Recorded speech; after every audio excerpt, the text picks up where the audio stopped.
future opportunities at the site. All in all, this is a £1.3 billion investment deal, very different from the situation in Scunthorpe. Perfect. We now come to Prime Minister's questions. Clive Jones. Question number 1, Mr. Speaker. Prime Minister. Mr. Speaker, yesterday evening, Royal Air Force Typhoons successfully conducted strikes against Houthi military targets in Yemen in a joint operation with our US allies. This action was in line with long-standing policy of the UK government to defend freedom of navigation in the Red Sea after Houthi attacks fuel regional instability and risk economic security for families in the UK. Mr. Speaker, I'm pleased to say that all UK aircraft and personnel returned safely, and I pay tribute to the professionalism and bravery of all our servicemen and servicewomen. The Defence Secretary, Mr. Speaker, is making a statement immediately after PMQs. Mr. Speaker, can I congratulate Prime Minister Mark Carney on his election in Canada? Our two countries are the closest of Commonwealth allies, partners and friends, and we will work together to deepen our economic relationship to benefit working people here in the UK. Mr. Speaker, may I also congratulate everyone across the House, including members of this House and the Press Gallery, who ran marathons in London and Manchester. In particular, the Honourable Member for Gordon and Buchan for the fastest run of any female MP. And, of course, the Shadow Justice Secretary, who I'm reliably informed is still running.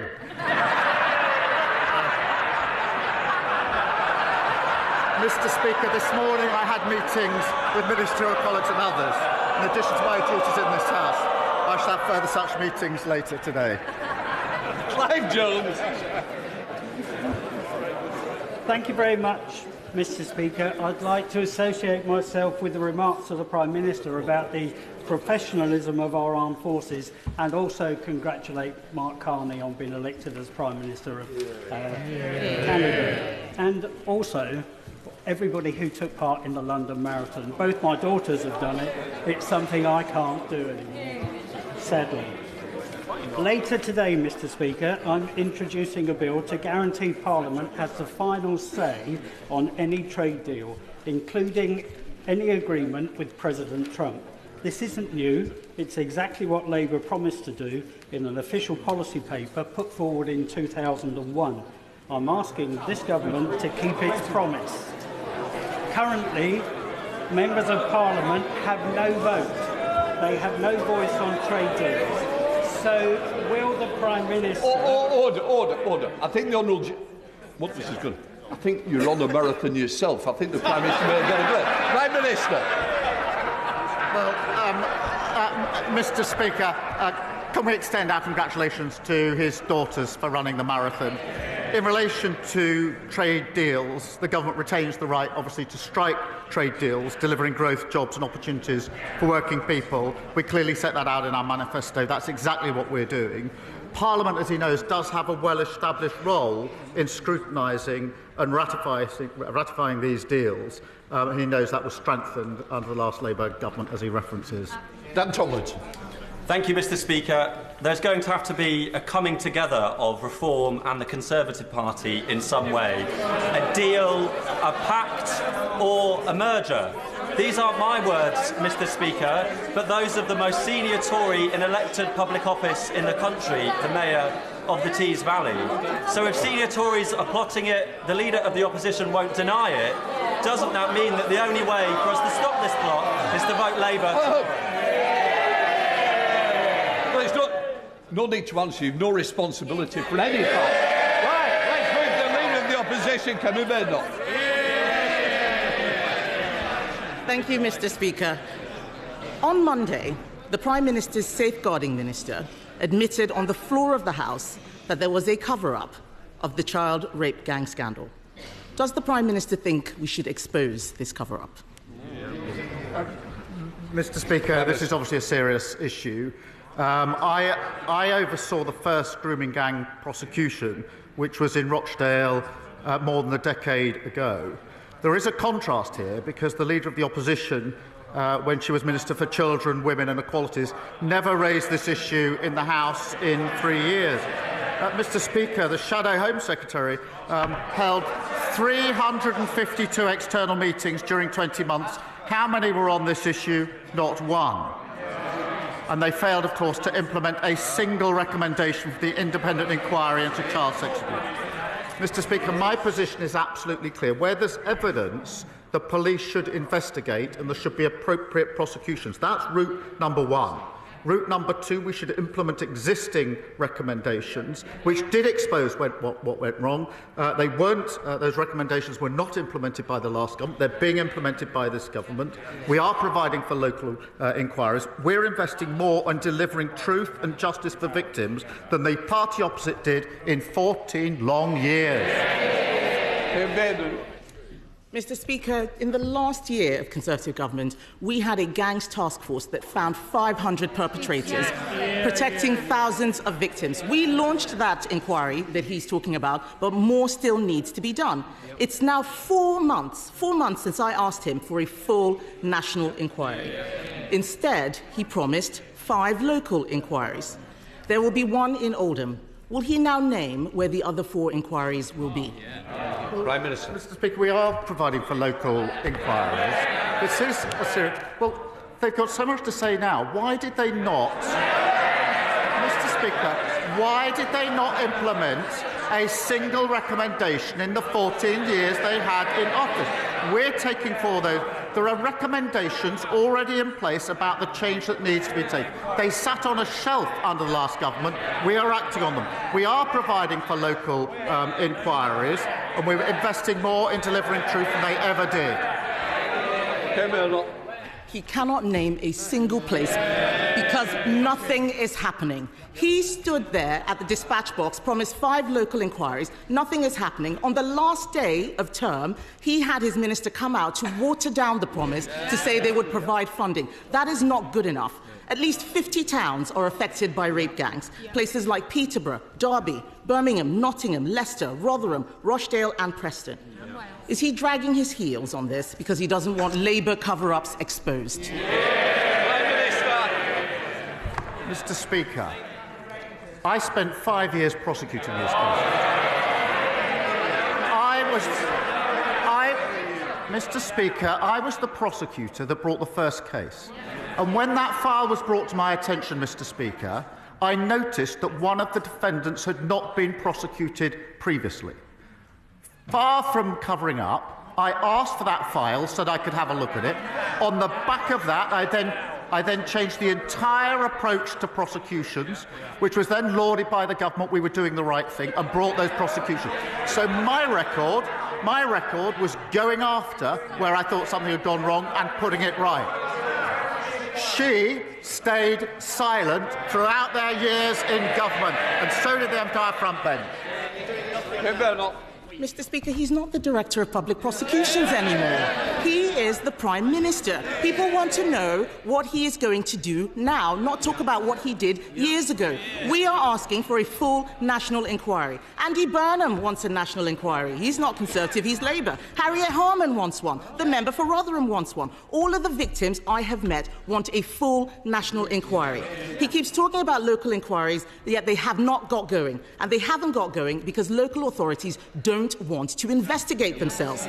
Local inquiries cannot force witnesses to appear. Local inquiries can't force people to give evidence under oath. So why won't he have a national inquiry? Mr. Speaker, we've had a national inquiry. We've had recommendations. There are hundreds of recommendations that have been made in relation to this issue. It is a serious issue. I strongly believe that we should implement the recommendations that have already been made. And that is what we are doing. I strongly believe we should listen to victims, and we've been listening to victims on this side for decades and working with victims for decades in relation to what they want, which is local inquiries, and we've set those local inquiries up. Mr. Speaker, he says we should listen to victims. The victims want a national inquiry. We haven't had a national inquiry. We had the child sex abuse inquiry, which Conservatives launched. There is still more to be done. It didn't cover this scandal in detail. In Manchester, just last year, authorities were still covering up abuse. The local inquiry chair there has quit. Bradford Council, an area of some of the worst abuses, refuses any inquiry, local or national. Whether it's the streets of Birmingham or the town hall of Bradford, it is chaos and cover-ups with Labour councils. When will he show leadership and do the right thing? The right thing is to implement the recommendations that we've got, which is what they palpably failed to do in government. The right thing to do is to have the national inquiries that we need, which is what the victims want. The right thing to do is to invest in our criminal justice system so we can bring people to justice. They've absolutely collapsed the criminal justice system. Prosecutions for rape under their watch, they go up or down. They went down to record lows. Investment in prosecuting these cases went down. Their record was abysmal. They should hang their heads in shame. Mr. Speaker, this is just distraction tactics. He hasn't read the recommendations, because if he had read the recommendations, he would know none of them would tackle this issue. The fact is, if I were standing where he is, we would have had a national inquiry months ago. This issue is personal for me. I have met many of the victims. This is about the protection of children. Nothing else is more important. In the last few days, Mr. Speaker, I've been to Wiltshire, Lincolnshire, Northumberland, Kent. All of them have outstanding children's social care. Do you know why, Mr. Speaker? Because they're all run by Conservatives. That's the difference that Conservative councillors make. Isn't the choice tomorrow between chaos and cover-ups under Labour councils or better services under the Conservatives? She says they'd have a national inquiry. 14 years. 14 years, and they didn't do it. It's so hollow. And yes, tomorrow is the first opportunity the country has to pass their verdict on the Leader of the Opposition and the party opposite after the general. Have they changed? Have they learned? It's passing verdict on the Leader of the Opposition. We'll see you next week. Right. Nadia Winter. Thank you, Mr. Speaker. Mr. Speaker, I wish that the Leader of the Opposition would stop weaponising victims of child sexual abuse. Political points. It's damaging victims, and if she cared about child protection, she wouldn't be doing that. It's a disgrace. You're a disgrace. Mr. Speaker, new data shows that in March last year, in Hyson Green and Arboretum ward in my constituency, 64% of children were in poverty, the highest proportion in the whole of the East Midlands, and a damning indictment of the previous Conservative government. One of the proudest achievements of the last Labour government was the action it took on child poverty. Can the Prime Minister confirm that this Labour government will do everything in its power to eliminate child poverty, and that its task force has not ruled out abolishing the two-child benefit limit, the single most cost-effective way to pull children out of poverty? Minister. Well, she's absolutely right to raise the disgraceful record of the previous government, which saw an extra 900,000 children in poverty. I'm proud of Labour's record in reducing child poverty, which is what we do in government, and the task force is exploring every lever to reduce child poverty. Leader of the Liberal Democrats, Sir Edward Davey. Thank you, Mr. Speaker. And on behalf of my party, can I send our congratulations to Mark Carney and the Liberal Party of Canada on their historic victory. We wish them well as Canada continues to stand up strongly to President Trump's tariffs and threats.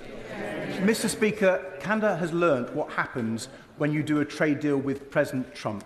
He can't be trusted to stick with it. The Prime Minister didn't answer my question last week, and he didn't answer my honourable friend, the member for Wokingham, just now. So let me ask again. Will the government give members of this House a vote on the floor of this House on any deal he agrees with President Trump? Yes or no? Minister.